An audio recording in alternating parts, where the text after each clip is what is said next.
All right, guys, this light is definitely pretty crazy to see. We're doing some night shooting tonight. We don't have any night optics per se, but we are using this thing. This is the Weltool W5 Pro. It's a handheld flashlight with a roughly 2 million candela and gives us the ability to see all the way out to 1,000 yards under glass and with our rifles itself. So you guys are gonna enjoy seeing the way trace looks like with a big ass flashlight shining on the back end of that projectile all the way to these targets. The only issue that we will have is that the spotting scope itself isn't pulling in enough ambient light to really make those super far targets extremely clear. So we'll be focusing on kind of the 800 and in, and you guys will kind of get the point. Okay, first target is 300. Here we go.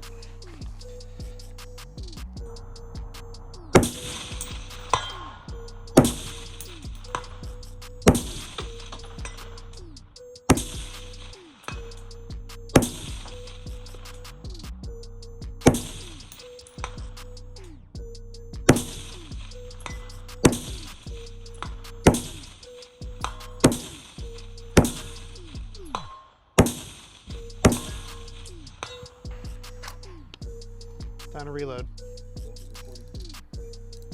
All right, so next target is the 500. So we'll go to that. Going 3.4 on the dial. Oh yeah, you can see this clear as day. And I am not using an illuminator. So for anybody who had that question, there is enough light out there that it's contrasting enough with the reticle that you can see the reticle and all the subtensions pretty clearly. And we are at 500 right now.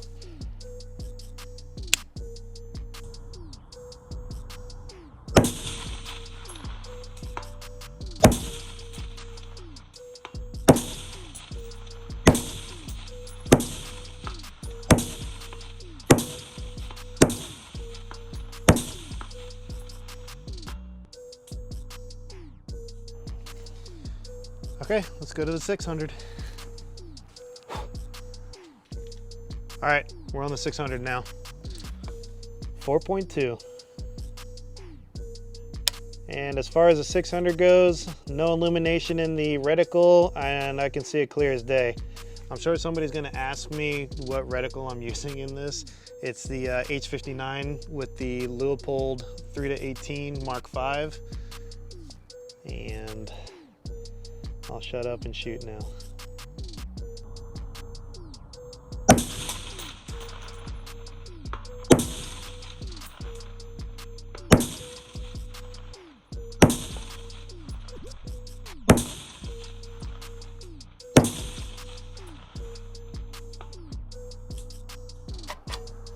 All right, let's load up again. All right, guys, so we're at the 700. As far as the way the camera looks on the spotting scope, we're starting to run into the limits of how much ambient light can actually be received into the spotting scope. So on the scope itself, I can actually see the target pretty clearly with the light. It just won't be as easily represented through the spotting scope itself. Now, I could have brought the trigger cam out as well, but even that one kind of starts to suck a little bit once you have all this dark space out here and not enough ambient light coming into the scope itself. So here we go, 700.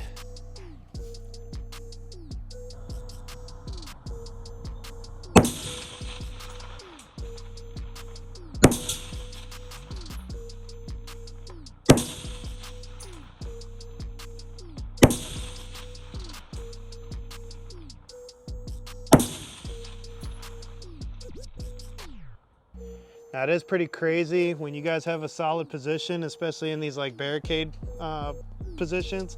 I'm able to watch the trace in the glass, even in this scenario, all the way to the target. So that second to last round, I already saw that it had gone off the right side and I didn't give it enough of a wing call.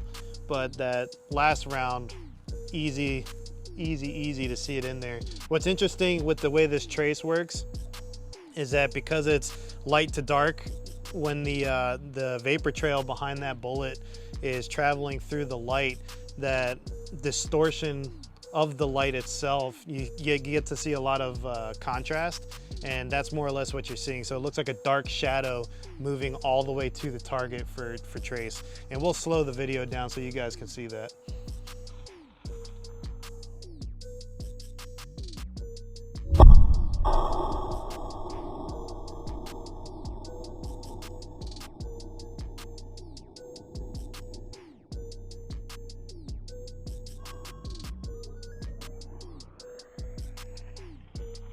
So we're gonna take a break for a little bit. This thing is needs to be charged up before we keep going. We've actually been out here for about 3 and some change hours running this thing through the paces out here and doing a bunch of back and forth training, spotting, you know, not just filming, and really running this thing. So I just took this off and it is not hot at all. I know there's a little bit of there's a symbol on here for, you know, be caution, too much heat, but this thing is lukewarm at best. Be a nice little hand warmer inside one of those little kangaroo pouch things. But yeah, so we're gonna take this off. Just kind of wanted to give you a little insight right after shooting. We're gonna load everything up. We're gonna do some other styles of shooting, and once this thing gets charged back up, we're gonna go for the 8, 9, and 1000. So we don't wanna cheat this thing out for full power because it is starting to blink, letting us know that it needs to be charged up. And we want you guys to be able to see to the best of our ability all the way out to that 1000 and seeing some of that cool ash trace. So here we go. All right guys, we're back after charging these batteries up, and it has made quite a difference. So we're at the 800.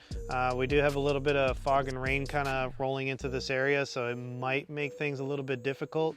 But as you guys see the footage for downrange, you also, one of the things I want to point out is that we're shooting at the 800, but you can clearly see the 900-yard target right behind it.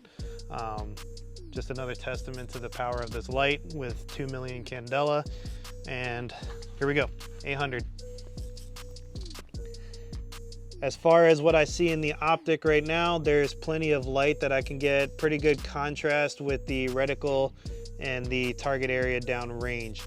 I could PID all the berms, so I know exactly which one is the 800, and I am not using illumination. This optic doesn't even have it on here.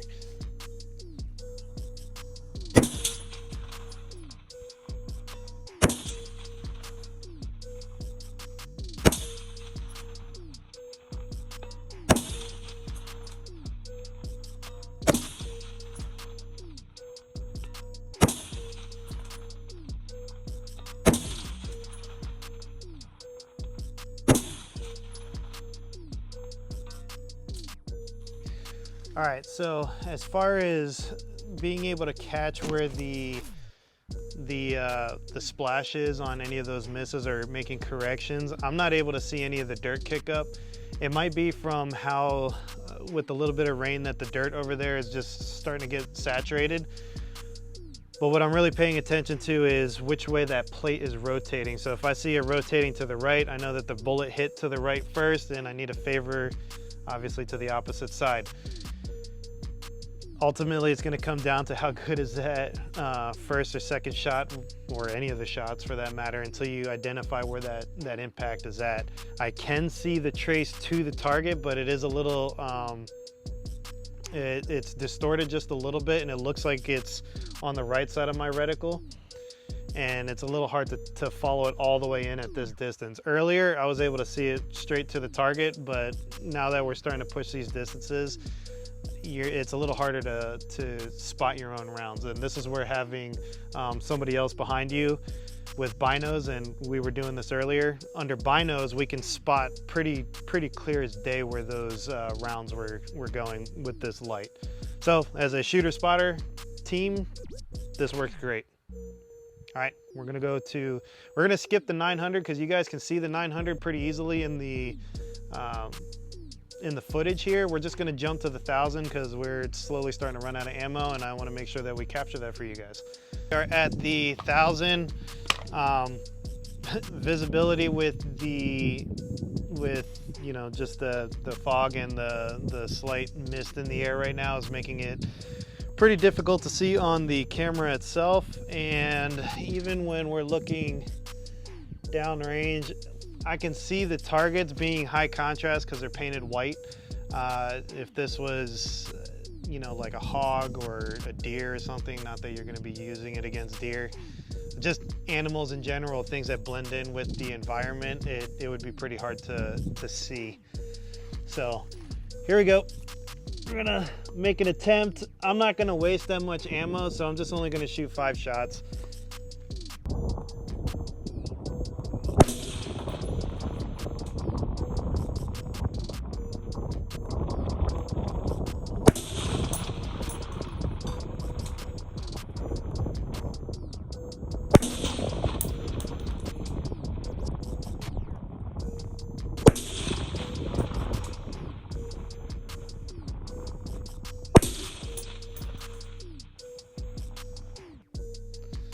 I'll have to review the footage, but those, it's kind of hard to tell, but I think a couple of those were impacts. So, all right, well, that was 1,000 yards with this Weltool W5 Pro. As far as what do I think? For 350 bucks, if you got a range that you can actually go out here and shoot these kind of distances and utilize something like this, but you don't want to spend the money on the actual night vision itself and have fun in cool environments. So if you're in the desert and you don't want to deal with the heat, or here in Texas, this is one of those areas where shooting in the evenings is a lot nicer than being in the sun itself. It's a lot of fun to see the trace. It pops a lot more than what you would see in the daytime, even with the sun hitting it on the perfect day. This pops out a lot more. As far as what do the other things that I think about this, it is a very focused beam that is non-adjustable. So I do want to preface that. It does have a high and low setting, and I will, you know, add a whole bunch of the spec sheets that you guys can pause the screen and check that out accordingly if you want to see all that, all those specific numbers. But this does not have any kind of dialable head to open or close the light. It is very, very tight and sharp, so the closer in distances, I would definitely put this in the lower power mode. For the further distances, obviously the high power mode. And ultimately we were running this on full power for a little over 3 hours, maybe more. We had to charge it up a couple times, but when it was fully charged, it was in that 3-hour range, and it's a lot of fun. So if this works for you guys, go ahead and check it out. If not, then whatever. It's up to you guys. If you guys like this kind of content, go ahead and like and subscribe, and we look forward to doing more videos like this. So stay tuned.